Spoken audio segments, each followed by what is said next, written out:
Well, folks, it seems as if Unknown 9 Awakening is going to be an absolute disaster for Bandai, and this company is already laying off a lot of their employees in preparation for this disaster, a giant loss that they're going to have to take. And on top of that, you're also seeing that Sweet Baby Inc. is involved with this game, and that name alone is already enough to repel a lot of the gamers of this industry because of how tainted they are when it comes to them working on projects.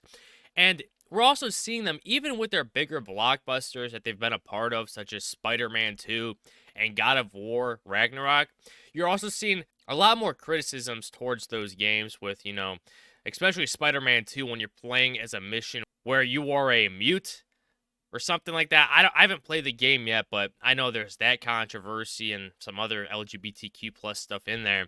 But you're also seeing that they're not able to live up to their predecessors, which is something to note. And it's also funny to me that a lot of these games that have these DEI consultancy firms being implemented within them, they tend to have their playable characters look absolutely nothing like their voice actors or actresses, and actually making them look worse than what they should be. And before we do get into this article, please don't forget to subscribe, like or dislike. It doesn't matter. It helps with engagement, and I much appreciate it. So Unknown 9 Awakening, the next Sweet Baby Inc. game, already looks like a complete and utter financial disaster. The Sweet Baby Inc. infected Unknown 9 Awakening from developer Reflector Entertainment that is published by Bandai Namco already looks to be a complete and utter financial disaster. And this is where it gets absolutely insane. So the game, which releases on October 17th today, currently sits in position number 794 on Steam's top sellers list and just number 349 on Steam's DB's most wishlisted upcoming Steam games list. And this has to be absolutely terrible for Bandai Namco because that name alone is quite powerful. A lot of people know about it, and yet your game looks like it's going to be selling absolutely atrocious. And on top of that, it also doesn't help that IGN gave this game a 5 out of 10. And once again, you don't want to take anything face value when it comes to IGN and their reviews, because once again, they had Dustborn, a game that absolutely failed with the majority of the audience being rated at a 7 out of 10. They had all these Antifa messages and against the government types of imagery and this and that. But on top of that, you had them rating Black Myth Wukong an 8 out of 10, whereas with Dustborn, it was a 7 out of 10. So their ratings mean absolutely nothing, but it's just interesting to point out that they gave this game a 5 out of 10. And as we go back to the article and we continue, furthermore, Bandai Namco collaborated with streamer and former Game Informer writer Marcus Stewart to stream the game alongside creative director Christoph Rosengel, and according to Twitch Tracker, the entire stream on Twitch only received a peak viewership of 387, and its average viewership was just 274. And this is very important because these pre-streams where it shows the gameplay and the story and whatnot, it's very important engagement factor to see how well your game is going to be when it comes to the audience and how many sales you're going to get. So when you're having these low engagement viewership numbers, this game is going to sell absolutely terribly.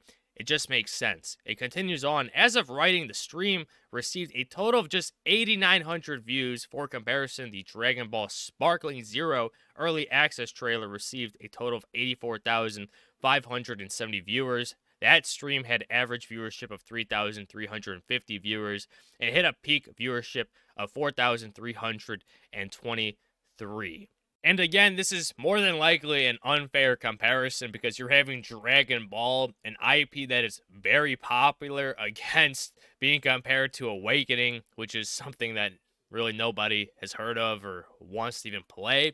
And it just shows you that even this game alone has a 2-to-1 to negative ratio. Absolutely terrible, having 257 likes compared to 428 dislikes. Again, showing you that these games, nobody wants them, but we continue to get them because that's what these developing companies and a lot of these consultancy companies think, that they want that. Everyone else should too. And it continues on that even people in the comment section of the trailer's release, a lot of people were voicing their criticisms on the game. Even this person saying right here, the devs didn't even try. What's the point of releasing this trash? Once again, more than likely being unpolished and unfinished. And they continue on. It puts the fries in the bag or it gets the host again. Where are the hell demons and the chainsaws and the fireballs and the giant swords and all the cool stuff games are supposed to have? Once again, saying that these games are very dull and lacking in the life department.